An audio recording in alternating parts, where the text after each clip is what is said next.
What terrifying confession has someone told you while intoxicated? Had a former friend tell me he killed his brother.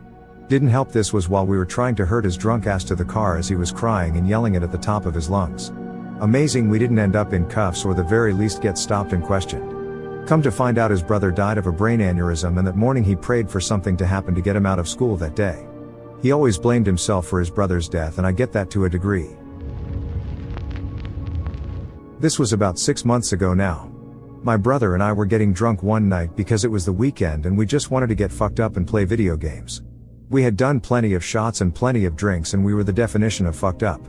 We were having fun playing some old Call of Duty Zombies for nostalgia, and we paused it to grab some chips. As I was grabbing the salsa, he said to me that he had tried committing suicide about a month prior to this.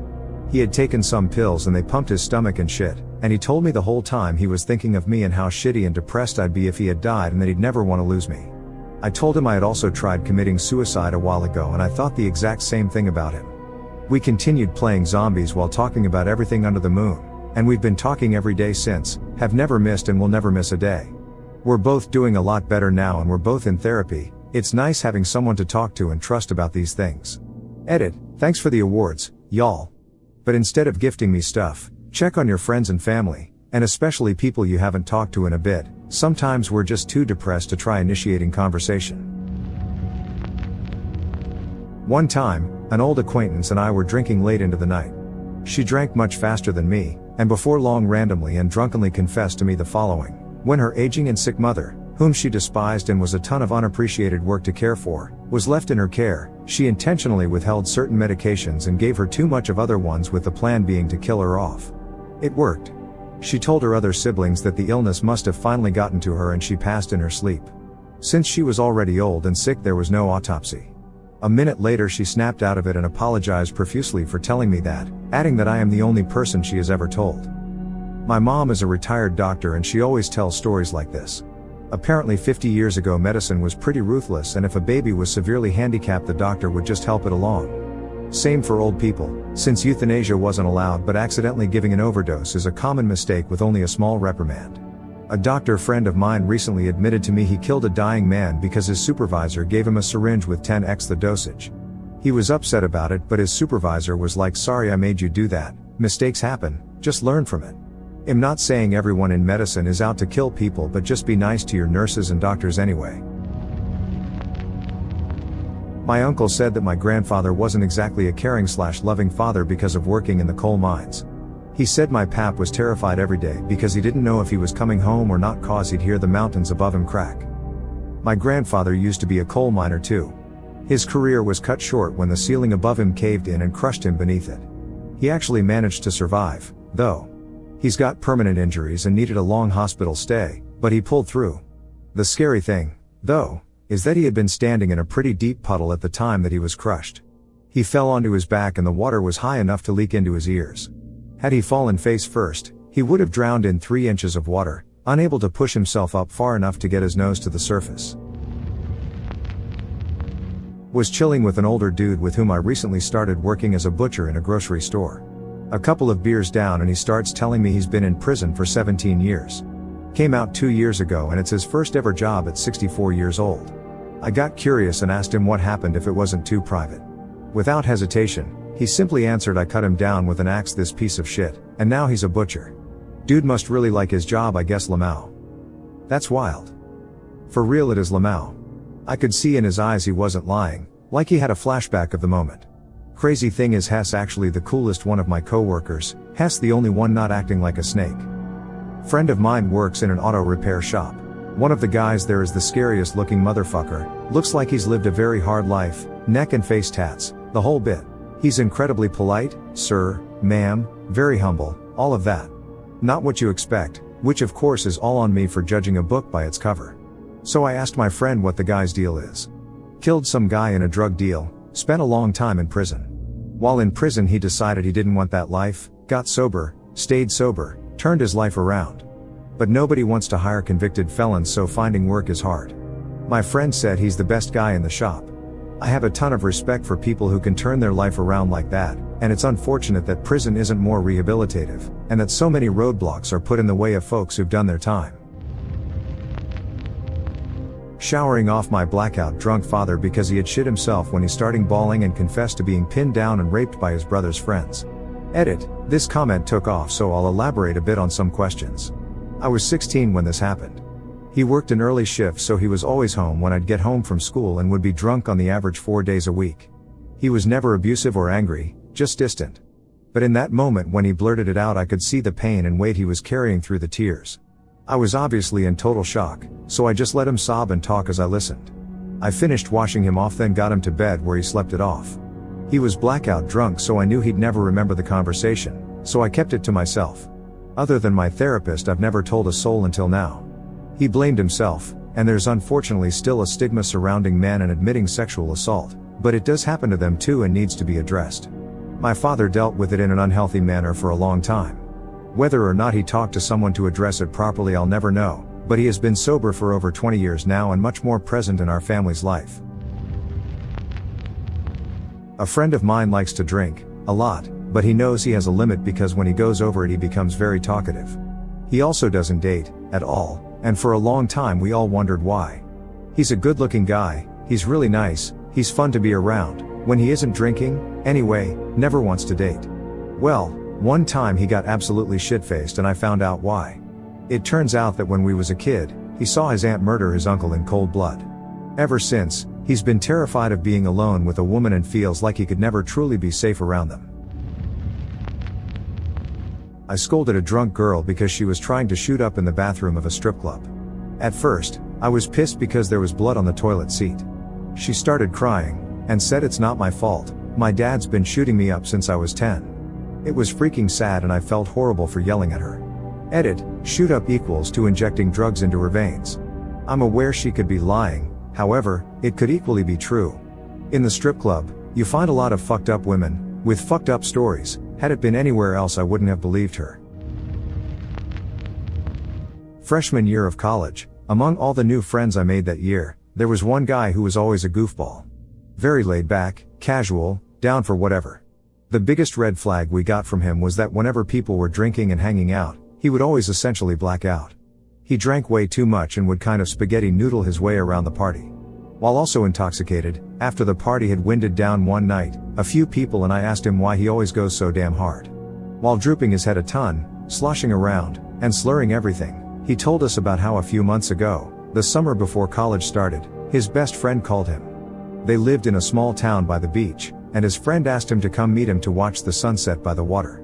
He biked over there, sat down, and they talked for a while. Everything seemed fine. Then his friend took out a pistol and shot himself in the head, killing himself instantly. Apparently my friend had to call the police while covered in blood, brains, and skull fragments, just totally in shock. And then a few weeks later he went off to college a few states away, still in shock and unable to sleep or focus on anything. He didn't remember telling us that story, and I don't think any of us wanted to bring it up. His drinking habits didn't change until he was about to graduate, by which point he started going to therapy, got a job right after graduation, and seems to be doing better in the years since, thank God. Not brutal or anything, but my mom admitted to breaking confidentiality to find my dad's birth parents despite him pleading not to.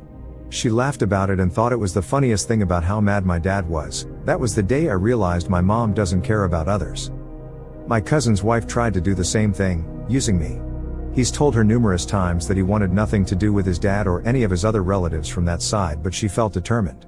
It finally took me screaming fuck off with this bullshit before laying into her about respecting her husband's wishes. I still haven't told my cousin about this.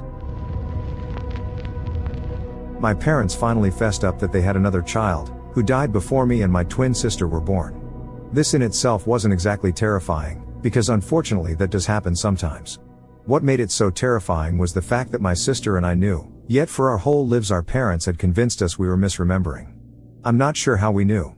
Our brother died a year before we were born, and we've never met him. There are 0 pictures of him. He was never mentioned. Our parents, and the rest of our family, collectively forgot about him, and I have to mention that this is totally in line with our family. They will just close ranks and forget absolutely everything they don't want to acknowledge.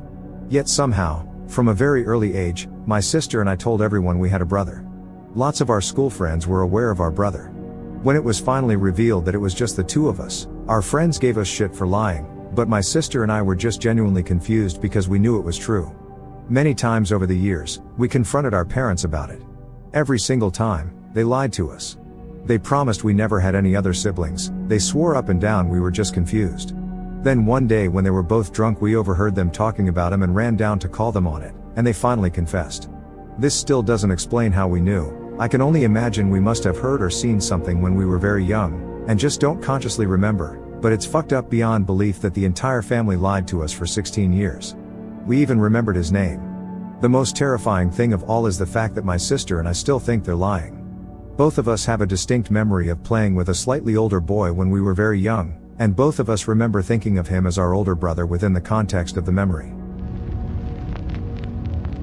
My grandpa never talked about his Korean War service. He had severe PTSD though. Would wake up in the middle of the night screaming.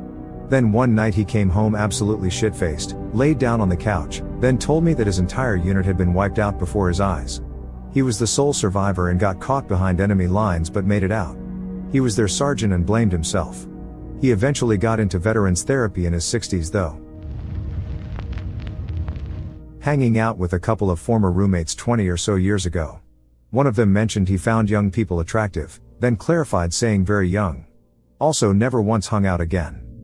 I hope he didn't do anything to them. Me too, I don't think he himself would do anything to a kid, but at the same time I would not be surprised if one day his hard drive gets seized and he gets picked up. 22 years since this conversation, maybe he got some therapy or is dead, beats me. My ex in college told me once when he was blackout drunk that a few years prior, him and a bunch of other kids broke into a house to have a party. The family that lived there was on vacation or something and were all gone. I'd how they picked the house or knew it'd be empty, sorry. It's been like 12 years, and I forgot some details.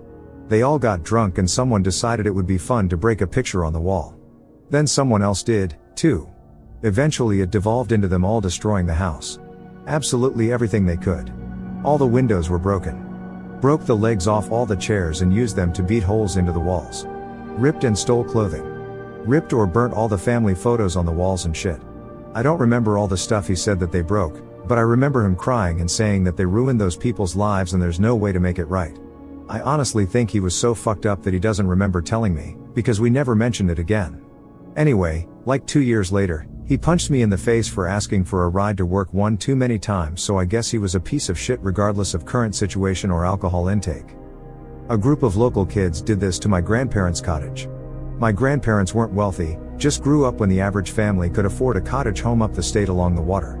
They broke and stole stuff, had parties over the course of several weeks. During one of their parties a fire got out of control. The kids burned the place down. We lost everything. Every item tied to memories. All gone. These kids, now young men, one serving jail time for repeated burglaries, also would shoot fish in barrels and killed a litter of kittens by torturing them to death. My cousins and I growing up there on weekends were encouraged to play with them. We had to explain over and over again they were not good people and they scared the shit out of all 5 of us. Then they burned our place down years later. Full circle, I guess. My dad is a 30-plus year US Army vet. One day last year we were drinking and playing cards, and at one point he talked about some of the stuff he had to do when he was in Iraq and Afghanistan with the army. He hates himself for it and basically believes his PTSD is his punishment for what he had to do over there, and never said anything else about it. My 2 siblings and myself keep trying to get him to get professional help or at least talk to us, but he refuses. At a Christmas party all was going well until a middle-aged couple started having an intoxicated blazing row. This domestic occurred a few minutes short of midnight. The wife involved was not a coworker, but her husband was. They were both very drunk. People intervened, with me escorting the husband into the cloakroom to cool off. Now I knew that this guy had a reputation as a cheating Tinder hustler and that he'd often brag about his extramarital conquests. I wasn't ready for him to confess that he had hepatitis and had tested HIV positive 6 months ago. But confess he did, sobbing that his wife was going to leave him, as if he was the victim. TLDR, drunk married sleazebag confessed to sexual relations with multiple Tinder dates knowing he had hepatitis and HIV. They didn't tell me this while they were drunk, but I think it fits here. I am a volunteer at a nursing home. When one of the female residents was close to death, she confided it in me this. One time her husband cheated on her with the neighbor's wife. When the neighbor's husband found out, he was very upset and was going to physically hurt her husband. They worked out a deal where the neighbor's husband would not hurt her husband if he was able to return the favor. In essence, her husband agreed to let the neighbor have her in order to save himself a righteous beating. It gets worse. She later became pregnant and told her husband for the rest of his life that it was his, but she honestly believed it to be the neighbor's. Her whole life she was carrying this burden about her son and what her husband had done to her, both with the cheating on her and with the trading her off like a cow. It was truly a heartbreaking conversation. My great-grandfather was in World War II. He never ever spoke of it. If you asked him about it, he would politely get up, grab his drink and go somewhere else. After my first deployment to Afghanistan, he called me and said, "I can finally talk to someone." I started hanging out with him all the time. I would tell him stories and he would tell me some. When I went on leave, we had a night where me and him were going drink for drink. After a while, he tells me about a time when him and his unit found a small concentration camp. They aren't all big like Auschwitz. He said the first thing he remembers was the smell. He said the smell was so bad he almost threw up a handful of times. So this camp didn't have ovens or a gas chamber. When they went through it, the north side of the camp was a pit they had dug out. Inside the pit must have been thousands of decaying bodies. He said he was sure that the ones on the bottom were probably skeletons. When they talked to the people, they said the Nazis would line people at random and shoot them. Their bodies would just fall in. He said the Jews told them that as some starved to death, they would throw themselves in with hopes of breaking their necks when they hit. The Germans knew the Allies were close. They locked the gate, took the food or poisoned it, and put dead bodies in the place they stored the water. He said the disease and infections were so bad that many of the soldiers in his unit were scared to help them. He told me that out of all the shit he had went through, that was the worst. It tore him apart, and he said those poor people would haunt his dreams. He felt like he didn't do enough. He felt like those times when they couldn't push the line forward, that was just another day or another week, those poor people had to be tortured. My great-grandfather was proud of his time in World War II. And he lived a great life. He died in 2011 at home in his bed watching his favorite show. Edit: I never expected this to blow up.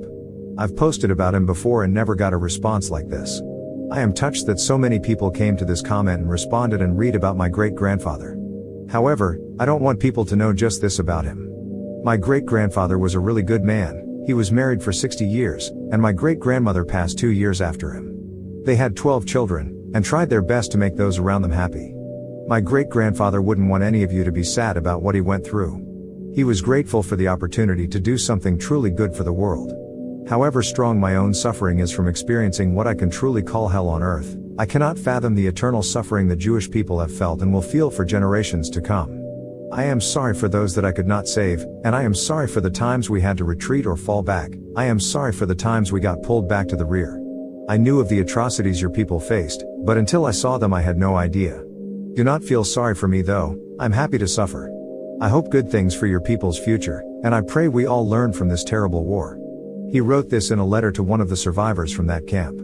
He couldn't bring himself to meet him in person, and I didn't push him to. Thank you again to everyone.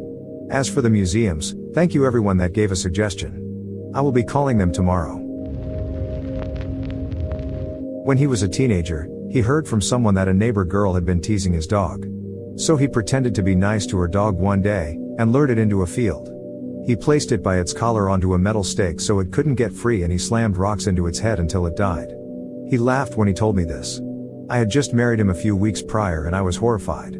Divorced now, 21 years later, when I kept realizing over and over that yes, he is a psychopath. Not criticizing but generally curious, did you not see any red flags prior to this? Usually these people are really good at hiding who they really are. They act super charismatic and like the perfect partner until their victim is trapped in some way or the other, pregnancy, marriage, or simply not having any friends and not speaking to their family members anymore. Then they'll reveal who they really are because they feel like their victim has no way to escape. My best friend told me she loved me and wanted me to leave my wife last night. I've known her since we were in grade school and I feel sick. I don't even know if she remembers because this morning she texted me about some new manga release that I should buy for my wife. Edit: I did talk to my wife. She got home a few hours ago and had actually gone to my friend's house to pick up my guitar and switch that I left there. I saw a few comments of people worried I would leave my wife, and I just want to say that it's absolutely laughable that I would ever leave her. I assure you my wife has no competition no matter who it is. There is absolutely 100% nobody as amazing or cute as my adorable wife. I am not going to forget that. Thanks so much for the support and advice you all gave. I wasn't expecting a random Reddit comment to give me this much support. Was sitting at home when a friend of mine came over shit-faced. She staggered in and sat down on the couch a few feet from me. She told me something completely fucked up. When I was 17, my stepdad was drunk and tried to have sex with me because I looked like his dead wife. He kept calling me Abigail, and just wouldn't let go of me. He kept saying he missed her, and that he loves her, but knew she'd never come back. He said I reminded him of her to the point he couldn't help himself. That's why I never talk about sex stuff with you guys. I lost my virginity out of pity and it left me with so much mental and emotional damage. She started crying after that, but I had no idea what to do or say. I was stunned. Then it hit me how she doesn't talk about her stepdad when asked about her family. She said I'm the only one that knows about any of this. Not so much as a confession, but the moment I realized he was seriously messed up. I was living with my parents to help my sick mother. Dad came home absolutely wasted, and decided to have a really in-depth conversation with me. Asked about my depression, some traumatic things that had happened to me. He was really listening to me for the first time in my life. I felt seen and heard. We talked about what triggered my depression, suicidal thoughts, etc. He genuinely listened. Then just stared me straight in the eyes with the most cruel smile on his face and said, "Now I know. I'm going to push and push and push. We'll see how long it takes until you kill yourself." I moved out the next day. Everyone told me to forget it / forgive it because he was drunk. I've never stayed with them since, and try to avoid my dad as much as possible. With his previous behaviors, I could see him following through. Edit, I am completely floored by the amount of support and comments. Thank you all. I posted this because it was a messed up situation. Apparently I didn't realize quite how bad it was. My normal meter has been broken for a long time. Thank you for helping me to fine-tune it, if you will. I wasn't expecting this response, so if I don't reply, please know I will still read your comments. It's just a lot to take in. Thank you for your support.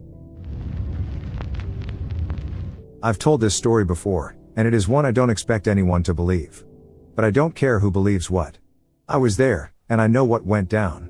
Anyway, I had a friend in high school who had a younger brother I was also friends with and who also attended the same school. The three of us, sometimes with others, would often meet in the bathroom directly across from the administrative office to smoke cigarettes first thing in the morning.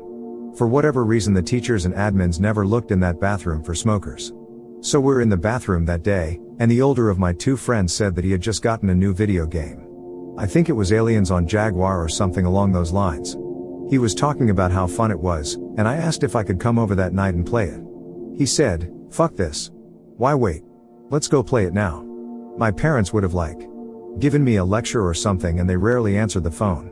There was a high probability that I could just skip school and my parents would never know. His dad would beat his and his brother's asses if they skipped school. He wouldn't be home until late, so going to their house wasn't an issue, but they had to make sure no one called their father when they didn't show up to homeroom. So they went to the admin office and told them that their aunt had just died and they needed to go home. They said their dad was on the way to pick them up.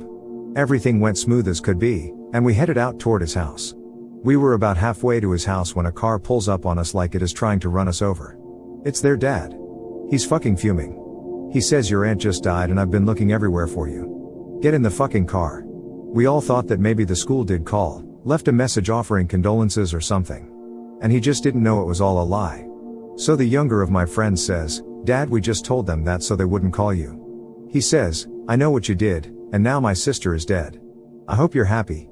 I still thought for sure he was just trying to teach them a lesson or something. But no, she actually died. Despite being the beat his kids for doing dumb shit kind of dude. He was as much a friend to all of us as his kids were. So later, I heard his side of the story. He called the school to tell them he would be picking them up because their aunt just died, and they said something like, "Oh yes. They already informed us of everything. They'll be waiting out front for you." He had just found out himself from their grandmother, who definitely did not call the school. So he was a little confused, but decided to figure that out later and went to pick them up. When he got to the school he didn't see them, so he walked around the building, then went in and asked them to call them over the PA, all while stressing out about his sister having just died. Then he realized. Asses were beat. They blame themselves to this day. I am pretty sure their dad does too.